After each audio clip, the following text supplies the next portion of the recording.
نحمده ونصلي على رسوله الكريم أما بعد فأعوذ بالله من الشيطان الرجيم بسم الله الرحمن الرحيم رب اشرح لي صدري ويسر لي أمري واحلل عقدة من لساني يفقهوا قولي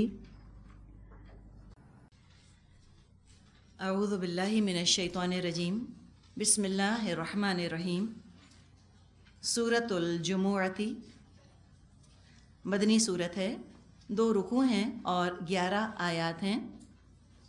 جمعے کے دن کو کہتے ہیں۔ ہفتے کے 7 دنوں میں سے ایک دن کا نام اسلامی حساب سے جمعہ ہے۔ بخاری مسلم میں ابو ہریرہ رضی اللہ عنہ کی روایت ہے کہ ہم نبی اکرم صلی اللہ علیہ وسلم کی خدمت میں بیٹھے ہوئے تھے جب یہ آیات نازل ہوئیں۔ ابو ہریرہ جنہوں نے یہ روایت بیان کی ہے وہ صلح حدیبیہ کے بعد اور فتح خیبر سے پہلے ایمان لائے تھے، یعنی تقریباً 7 ہجری کے آس پاس۔ تو اس سے ہمیں زمانۂ نزول کا بھی اندازہ ہوتا ہے۔ سورہ جمعہ اس میں 2 رکوع ہیں اور دونوں کے زمانۂ نزول میں کم از کم 7 سال کا فرق ہے، پورے 7 سال لگا لیجئے، تقریباً 7 سال کا فرق ہے دونوں رکوعوں کے زمانۂ نزول میں۔ جو دوسرا رکوع ہے وہ ہجرت کے فوراً بعد نازل ہوا تھا، ٹھیک ہے، سمجھے کہ پہلی ہجری میں نازل ہوا ہوگا یا دوسری ہجری میں نازل ہوا ہوگا، شروع دور میں نازل ہوا، پہلی ہجری میں ہی نازل ہوا ہوگا، اس لیے کہ مدینہ پہنچ کے 5ویں دن ہی نبی اکرم صلی اللہ علیہ وسلم نے جمعہ قائم کیا تھا۔ تو دوسرا رکوع پہلے نازل ہوا اور جو پہلا رکوع ہم پڑھ رہے ہیں یہ تقریباً 7 ہجری میں نازل ہوا۔ تو پہلا رکوع جو بعد میں نازل ہوا وہ پہلے آ رہا ہے سورت میں، اور دوسرا رکوع جو پہلے نازل ہوا وہ بعد میں آ رہا ہے۔ اس لیے کہ ہم جب دوسرا رکوع پڑھیں گے اس کو پڑھ کر یہ محسوس ہوتا ہے کہ اس زمانے کا یہ واقعہ ہے جب کہ مسلمانوں کو دینی اجتماعات کے آداب کی پوری تربیت ملی نہیں تھی، ابھی وہ انڈر ٹریننگ تھے۔ یہ اس کے اندر سے ایک احساس پیدا ہوتا ہے، لہٰذا مفسرین نے اس کا زمانۂ نزول شروع کا قرار دیا ہے۔ شروع ہوتی ہے بسم اللہ الرحمن الرحیم یسبح للہ ما فی السماوات وما فی الارض الملک القدوس العزیز الحکیم هو الذي بعث في الأميين رسولا منهم يتلو عليهم آياته ويزكيهم ويعلمهم الكتاب والحكمة وإن كانوا من قبل لفي ضلال مبين۔ اللہ کی تسبیح کر رہی ہے ہر وہ چیز جو آسمانوں میں ہے اور ہر وہ چیز جو زمین میں ہے، بادشاہ ہے، قدوس ہے، زبردست اور حکیم ہے۔ وہی ہے جس نے امیوں کے اندر ایک رسول خود انہی میں سے اٹھایا، وہ انہیں اس کی آیات سناتا ہے، ان کی زندگی سنوارتا ہے اور ان کو کتاب اور حکمت کی تعلیم دیتا ہے، حالانکہ اس سے پہلے وہ کھلی گمراہی میں پڑے ہوئے تھے۔ اللہ کی شان کے ساتھ اس آیت کا آغاز ہو رہا ہے۔ آیت نمبر 1 میں اللہ تعالیٰ کے 4 اسماء آئے ہیں، اور آیت نمبر 2 میں نبی اکرم صلی اللہ علیہ وسلم کے 4 کام بتائے گئے ہیں۔ ذرا سا اگر غور کیا جائے تو ایک بڑی خوبصورت نسبت ہے جو کہ قائم ہو رہی ہے۔ الملک، اللہ کا نام آیا، اور رسول کا کام کہ الملک کے فرامین، الملک کے احکامات، ارشادات لوگوں کو سنا دے۔ کیا کرے؟ یتلو علیہم آیاتہ، اور اعلیٰ میں تصور پیدا ہوتا ہے بلندی سے نیچے کی طرف کا، علیہم ان پر پڑھ سنائے۔ تو اللہ الرحمن جس نے کہ قرآن سکھایا انسان کو، اس کی طرف سے یہ آیات آئی ہیں، قرآن آیا رحمان کی طرف سے، بادشاہ ہے کائنات کا، نبی اکرم صلی اللہ علیہ وسلم نے اس کی آیات لوگوں کو سنا دیں۔ دوسرا اللہ تعالیٰ کا نام آیا ہے القدوس، تمام عیبوں سے پاک، اور نبی اکرم صلی اللہ علیہ وسلم کا دوسرا کام کیا بتایا؟ وَيُزَكِّيهِمْ، اللہ کہ بندوں کی اس طرح تربیت کی جائے کہ وہ بھی ظاہری باطنی گندگیوں سے پاک ہو جائیں، ان کا تزکیہ ہو جائے، پاک صاف ہو جائیں۔ اللہ کا تیسرا نام آیا العزیز، زبردست ہے، اختیار مطلق ہے اس کے پاس، ایبسلیوٹ اتھارٹی اللہ کے پاس ہے۔ لہٰذا رسول صلی اللہ علیہ وسلم اللہ کے کمانڈمنٹس لوگوں کو پہنچاتے ہیں۔ یعلمہم الکتاب، کتاب فرض کے معنوں میں بھی لفظ لیا جاتا ہے، فرائض کا علم دیتے ہیں لوگوں کو، اللہ کے کمانڈمنٹس لوگوں تک پہنچا دیتے ہیں۔ پھر تیسرا نام اللہ کا، چوتھا نام اللہ تعالیٰ کا آیا الحکیم، حکمت والا ہے۔ کوئی کام، کوئی حکم اللہ کا حکمت سے خالی نہیں، بے فائدہ نہیں۔ چوتھا کام جو نبی اکرم صلی اللہ علیہ وسلم کا بتایا وہ کیا ہے؟ الحکمہ، یعلمہم الکتاب والحکمہ، وہ تعلیم دیتے ہیں لوگوں کو کتاب اور حکمت کی۔ تو نبی اکرم صلی اللہ علیہ وسلم نے احکامات کے ساتھ ساتھ حکمت بھی لوگوں کو سکھائی، ان کو بتائی۔ تو یہاں پر ہم دیکھ رہے ہیں کہ امیین کا ذکر آ رہا ہے۔ ماں کو کہا جاتا ہے، نبی اکرم صلی اللہ علیہ وسلم کو نبی امی کہتے ہیں۔ امی کا لفظ اہل کتاب کے مقابلے میں ان لوگوں کے لیے بولا جاتا ہے جن کو کتاب نہ ملی ہو۔ سورہ آل عمران میں لفظ استعمال ہوا ہے، قُل لِلَّذِينَ أُوتُوا الْكِتَابَ وَالْأُمِّيِّينَ، اے نبی صلی اللہ علیہ وسلم فرما دیجئے اہل کتاب سے بھی اور امیوں سے بھی، اَأَسْلَمْتُمْ، کیا تم مسلمان ہوتے ہو؟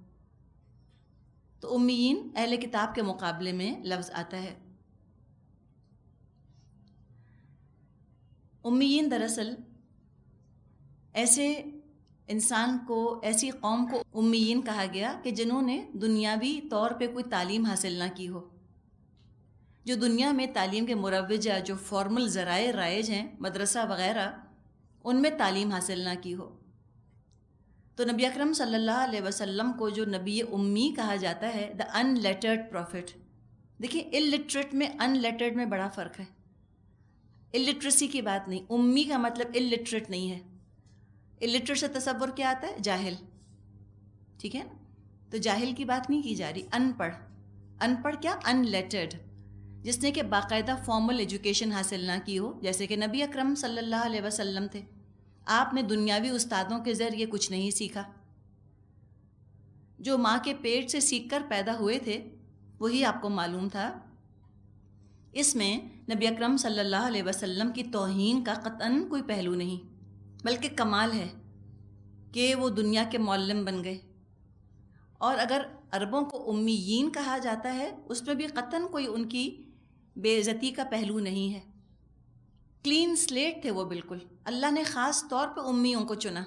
اللہ چاہتا تو اجمیوں میں سے رومنز کو یا ایرانیوں کو چن سکتا تھا، وہ بڑے لٹریٹ تھے، لیکن نہیں، بہت کچھ مٹانا پڑتا وہاں پر، پتہ نہیں کیا رنگ بنا دیتے وہ، اللہ کی تعلیمات کا حق نہ ادا کر پاتے وہ۔ تو یہ امی کلین سلیٹ تھے عرب، اللہ نے ان پر کلام نازل کیا، یہ بیسٹ را مٹیریل تھے جن پر کہ کام کیا جا سکتا تھا۔ اور ہم دیکھتے ہیں کہ پوری عرب قوم جو ہے، جو کہ امی قوم تھی، وہ دنیا کی امام بن گئی، انہوں نے سائنس پڑھا دی دنیا کو۔ نبی اکرم صلی اللہ علیہ وسلم فطرت کے اعتبار سے، جیسے کہ آپ پیدا ہوئے، اس اعتبار سے اعلیٰ ترین فطرت کے حامل تھے۔ روح کے اعتبار سے روشن ترین، منور ترین آپ کی روح تھی۔ عقل کے اعتبار سے بلند ترین عقل، بیدار عقل تھی، جینیس تھے آپ۔ ساری فیکلٹیز موجود تھیں، بس فارمل ایجوکیشن آپ کے پاس نہ تھی۔ اور یہ تجربہ ہم دنیا میں عام انسانوں کے ساتھ بھی کر سکتے ہیں کہ بعض لوگ ان پڑھ ہوتے ہیں لیکن سمجھ اور فہم کی دولت سے مالا مال ہوتے ہیں۔ جیسے ہماری نانیوں دادیوں کا تجربہ ہم کو ہوتا ہے کہ وہ پڑھی لکھی باز نہیں ہیں، سب پڑھی لکھی نہیں تھیں اس زمانے میں خواتین، لیکن ایک خاص حکمت تھی ان کے اندر، ایک خاص وزڈم تھی ان کے اندر۔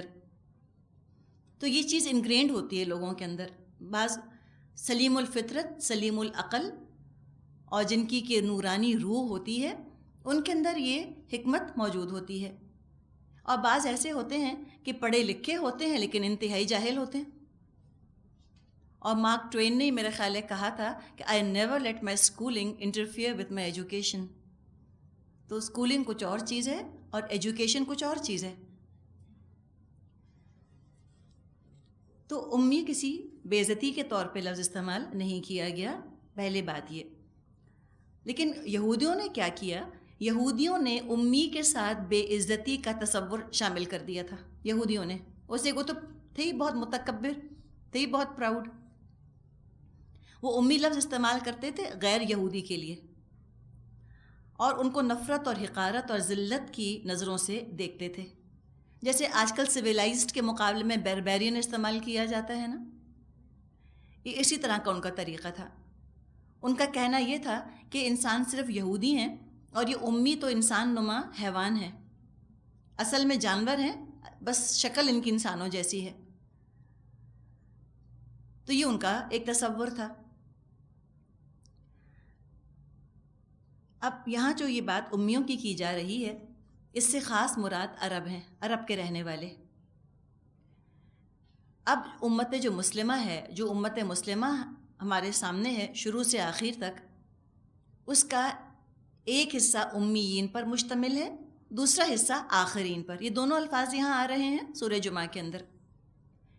تو امت مسلمہ کے اس طرح دو حصے ہیں، ایک حصہ وہ جن کو خود اللہ کے رسول صلی اللہ علیہ وسلم نے اپنی زبان مبارک سے دعوت اور تبلیغ کی، اور یہ یہودی جو کہ اتنا گھٹیا سمجھا کرتے تھے امیوں کو، اور انہوں نے کہا تھا کہ لیس علینا فی الامیین سبیل، کہ امیوں کے بارے میں ہم پر کوئی پکڑ، کوئی گرفت نہیں ہے، ہم جیسا چاہیں سلوک کریں ان عربوں کے ساتھ۔ تو یہاں آپ دیکھتے ہیں کہ جن کو انہوں نے گھٹیا سمجھا، یہودیوں نے حقیر سمجھا، اللہ تعالیٰ نے انہی میں سے نبی اٹھا دیا، بعث فی الامیین رسولا منہم۔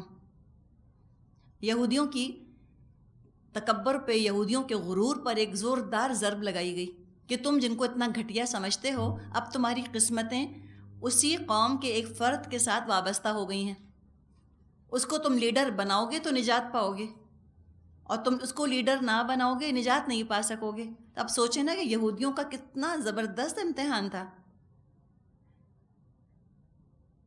تو لہٰذا امیوں میں نبی اکرم صلی اللہ علیہ وسلم آئے، اور آپ نے امیوں کو خود پیغام پہنچایا اپنی زبان مبارک سے، اور امیوں کی زبان ہی میں قرآن نازل ہوا، عربی زبان میں۔ اور یہی لوگ ہیں امیین، جنہوں نے کہ اللہ کا پیغام بہت محنت اور بہت احساس ذمہ داری کے ساتھ باقی لوگوں تک پہنچایا۔ اسلام کے اولین مبلغ عرب تھے، یہ سمجھیں کہ یہ مسلمان امت کا نیوکلیس قرار پائے، امت مسلمہ کا پرائمری بیسک سورس امیین۔ اور دوسرا حصہ آخرین، آیت نمبر 3 میں ذکر آئے گا۔ یہ لفظ ہے آخرین، آخر نہیں ہے، آخر ہوتا ہے لاسٹ، آخر کا مطلب ہوتا ہے سم ادرز، کچھ اور۔ تو امیین تو صرف عرب ہیں، ٹھیک ہے، اور آخرین میں ساری دنیا کے مسلمان آتے ہیں، اور امیین میں صرف عرب آتے ہیں۔ آخرین میں ایرانی ہیں، مصری ہیں، ترکی، ہندی، تاتاری، سب آ جاتے ہیں، سب آخرین ہیں۔ صحیح بخاری اور مسلم میں ابو ہریرہ رضی اللہ عنہ سے روایت ہے، لوگوں نے نبی اکرم صلی اللہ علیہ وسلم سے پوچھا، یہ کون لوگ ہیں جن کا ذکر آخرین کے لفظ سے کیا گیا ہے؟ آپ صلی اللہ علیہ وسلم نے اپنا دست مبارک، اپنا ہاتھ سلمان فارسی رضی اللہ عنہ کے کندھے پر رکھ کر فرمایا، اگر ایمان ثریا ستارے کی بلندی پر بھی ہوگا، اس کی قوم کے کچھ لوگ وہاں سے بھی ایمان کو لے آئیں گے، یعنی اجمی لوگوں کی طرف اشارہ ہے، آخرین کی طرف۔ تو فرمایا کہ تشریف لائے نبی اکرم صلی اللہ علیہ وسلم، اور انہوں نے، ان کا کام یہ ہے کہ وہ لوگوں کو اللہ کی آیات سناتے ہیں، تلاوت آیات، اور ان کا تزکیہ کرتے ہیں، اور کتاب اور حکمت کی ان کو تعلیم دیتے ہیں۔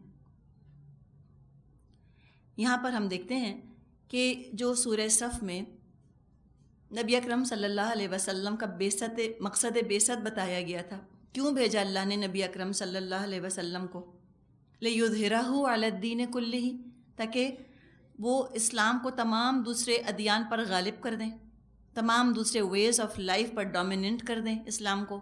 یہ مقصد تھا نبی اکرم صلی اللہ علیہ وسلم کا. اب مقصد کتنا اعلیٰ ہے نا، کتنا ہائی ٹارگٹ ہے. اس کے لیے پھر لوگ بھی ایسے چاہیے، ہیومن ریسورس چاہیے. یہ مقصد حاصل کیسے ہوگا؟ ایک انسان کا کرنے کا تو کام نہیں، اس کے لیے ٹیم چاہیے. اب ہیومن ریسورس جب چاہیے ہوگا تو ہیومن ریسورس ڈیولپ کیسے ہوگا، بنے گا کیسے؟ سارے ریسورسز میں آج بھی سب سے اہم، سب سے امپورٹنٹ ہیومن ریسورس ہے. نبی اکرم صلی اللہ علیہ وسلم نے یہ میتھڈالوجی اختیار کی جس کا کہ یہاں ذکر آ رہا ہے. ان 4 طریقوں سے آپ نے ہیومن ریسورس ڈیولپ کیا، اور اس طرح ڈیولپ کیا کہ آپ نے عربوں کو نکھار دیا، سنوار دیا.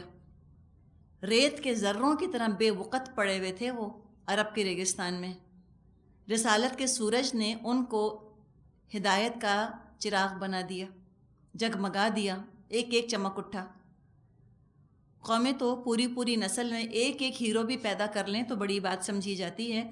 نبی اکرم صلی اللہ علیہ وسلم نے تو پوری کی پوری نسل جو ہے وہ ہیروز کی بنا دی، نیشن آف ہیروز بنا دیا آپ نے. عمر بن خطاب کو عمر فاروق بنا دیا. یہ آپ کا کمال تھا. اور میتھڈالوجی کیا تھی، طریقہ کیا تھا؟ یہ جس کا کہ یہاں ذکر آیا ہے. سب سے زیادہ محنت جو نبی اکرم صلی اللہ علیہ وسلم نے کی کس ریسورس پر کی؟ کیا آپ نے بلڈنگز بنائیں بہت فینسی؟ کیا آپ نے بہت سارا پیسہ جمع کر لیا، ساز و سامان اکٹھا کیا کہ کافر دیکھیں اور بہت امپریس ہوں؟ آپ نے کس ریسورس پہ سب سے زیادہ کام کیا؟ انسانوں کے اوپر. انسان سازی کی ضرورت ہے. آج ہیومن ڈیولپمنٹ کی ضرورت ہے. اصل ریسورس ہیومن ریسورس ہے. ایک دفعہ یہ انسان کے پاس آ جائے تو اس کے بعد بڑے سے بڑے کام جو ہیں وہ ہوتے چلے جاتے ہیں. اور افسوس کی بات یہ ہے کہ ہم اسی پر توجہ نہیں دیتے، ہیومن ریسورس ڈیولپ کرنے پر توجہ نہیں دیتے.